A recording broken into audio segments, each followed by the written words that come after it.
Hey guys, it's Abby and welcome back to my channel. Today's video is going to be all about how you can create collage journaling pages using digital software. So make sure to have your laptop as I'll be using Adobe Photoshop for this tutorial that's super easy and super fun to experiment with.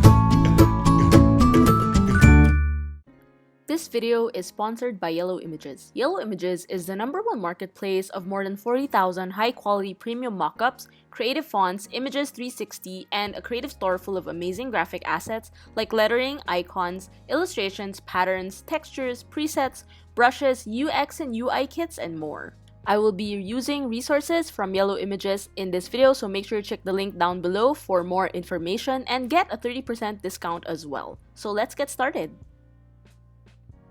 First, you will need to launch your Adobe Photoshop. What I did here is I actually have a folder of most of the collage resources that I'm going to use. That way, it's easier for me to just copy, paste, and drag them on the screen. As you can see, I opened this notebook mockup, which I will transfer to a craft background. This way, I feel like I am actually having like a flat lay image. You will see that the mockup has like blue grid patterns.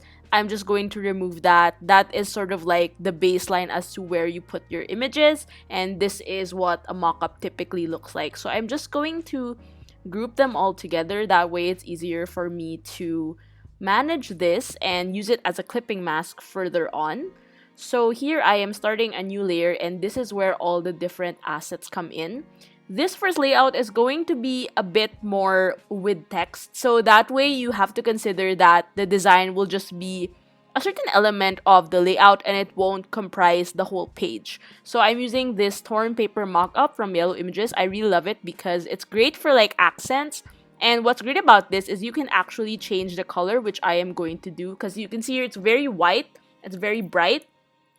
With that, I am just also creating a clipping mask, that way it doesn't go beyond the notebook, but you will see here there's like a drop shadow, so what I'm just gonna do is erase it manually, which is totally fine, which is what I'm doing now basically. So here I like to mostly put my elements at the sides because they sort of create a border, and here I'm just coloring it. I like to make it a bit muted and also not too loud because it's going to act as some sort of like a background. So given this, I sort of have an idea that I want to make my spread in this very warm mood. I'm also adding the pressed leaves. I really love this mock-up. These resources are really great because I love dried flowers and dried leaves, and I was able to purchase the bunch here that has like dried herbs, dried flowers, dried leaves, and they sort of really add a really nice touch to the overall look.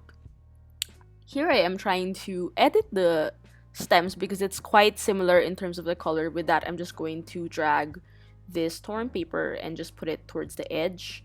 But the thing here about digital collage is I actually do change a lot. My mind changes a lot because I have a lot of things that I want to try out.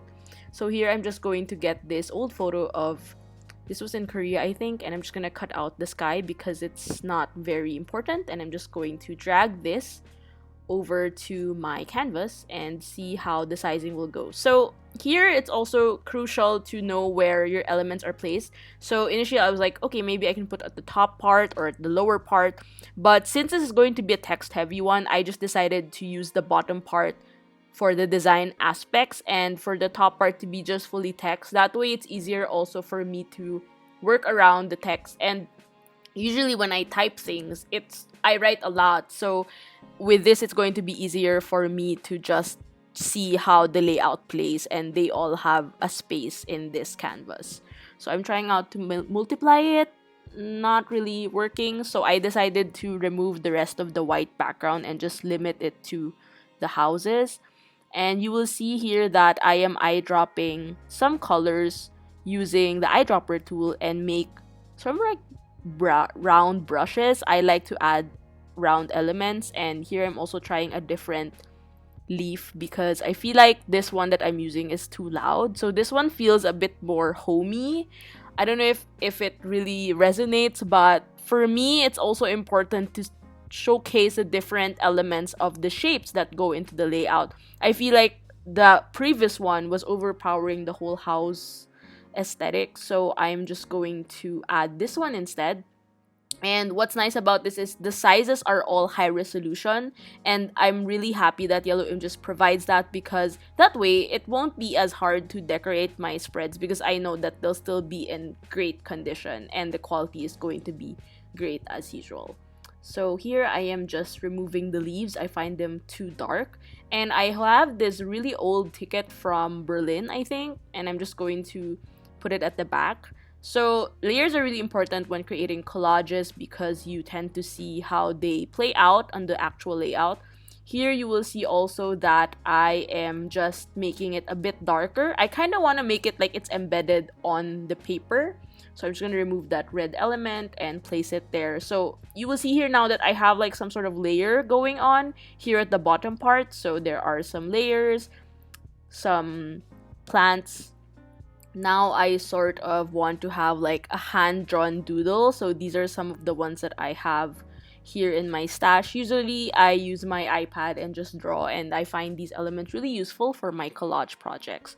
So that adds a bit more of a hand-drawn feel to the whole layout, and it doesn't seem as empty, because the shapes, you have like square, you have cutouts, you have the torn paper. So now I'm going to start writing the text.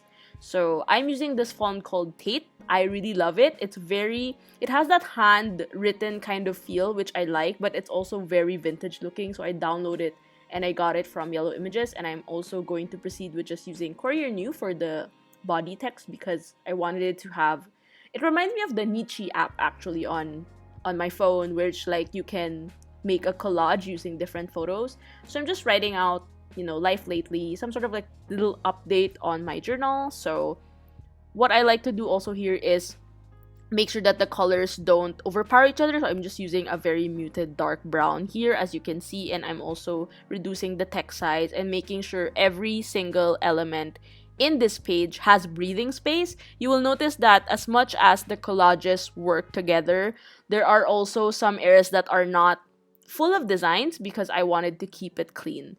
So lastly, I'm just adding some excess, still using Tate. It looks very hand-drawn, so I'm just gonna add like a bright yellow and make it like a little border. Last but not least, to add to the symmetry of the bottom layout, I'm just going to add more round elements in order for me to sort of like wrap up the whole thing. And I'm using, of course, the eyedropper tool. It's my best friend. And I'm just eyedropping some yellows and some blues to sort of highlight the whole layout and make it look cohesive from top to bottom and from left to right. So this is the final piece. The next page I'm going to show you is a bit more experimental. First things first, I'm just going to change up the backgrounds. I feel like with the craft, we're limiting ourselves. So I'm making it like a muted blue / teal. And because of this, I just wanted to explore some of the collage kits that I currently have. I will link it down below. It's for free that you can also use with your spreads. And I wanted to create a full page of collage, like a mixed media kind of thing. So with that, I am still using the torn paper. So I got this mockup and resource bundle that had all the different shapes of torn paper, which is great because then I could use this like long one to sort of have like a border. And again, I'm gonna recolor it, and let's see how. I cannot decide on what color that I'm gonna use, but I think having it in a warm tone would be great for the contrast of the tealish, greenish, bluish background. So I'm just going to get some photos from my current archive, and I just wanted to sort of recreate the idea of like missing travel for this particular collage page that I'm doing. And what's great about making collages, you can actually experiment on different themes depending on the resources that you have. You can go all in and like try nature themed elements. For me, it's usually nature, travel, or art related because I really feel strongly about these subjects. I think it's also because I'm an earth sign, I'm Capricorn, so I think that's also a crucial thing. So here I'm just going to work around these first two elements, which are the plain photo from plain window, and the torn paper. I'm trying to make them also look like they're friends because you will see that the blue sky doesn't really resonate with the yellow tone of the torn paper. So with that, I'm going to incorporate more warm elements such as a photo of my shoes. And again, this is sort of highlighting the concept of travel. So with that, I wanted to add different elements that reminded me of travel, but not in a very obvious way. The length of this works well with the torn paper. It's just up to proper sizing. As you can see here, I always manipulate certain elements because I can always change the size and work on the different structures and how they juxtapose together within the page. You'll see that it's still more on the right side, and I'm gonna add more elements on the left side later on. I'm also working on the color balance because this way I know that the shapes are working together, and you don't want to wait for it at the last step in order for that to work, because that's not really the case. For me, when I do collage, I also try to make sure that I work on it step by step. And again, I come in here with no particular plan, which is fun.